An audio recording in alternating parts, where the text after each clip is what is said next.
So this comment here provides me with a great teaching moment. If you will give me just a minute, I will explain this to you. If the USA can push more oil, we should be able to lower OPEC's market share through the USA, even though we're not a part of OPEC. So here's the problem with that. Key points to consider.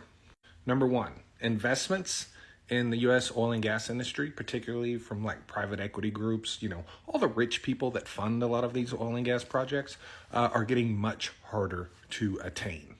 Second point, OPEC currently has 5 million barrels a day of spare capacity.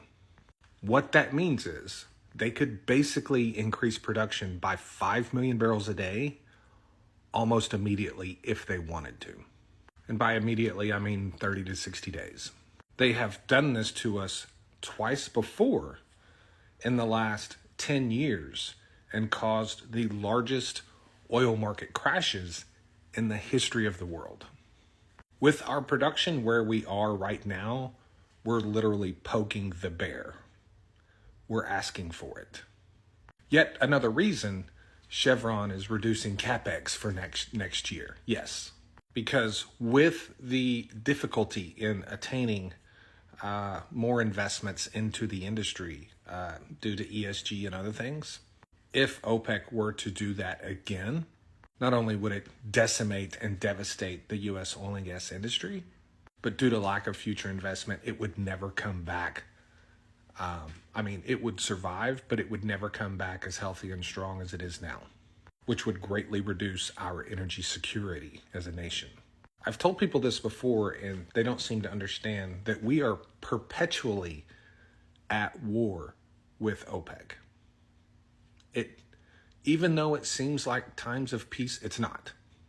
And in this scenario, we are the little guy, and they are the big guy.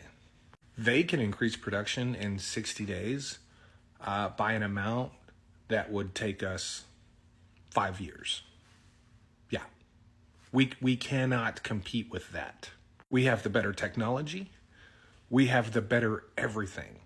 But the one thing that matters the most, they have the best geology, they have the best source rock, and their oil is the easiest to produce. It's literally right below their feet. We are geologically restricted from competing with OPEC.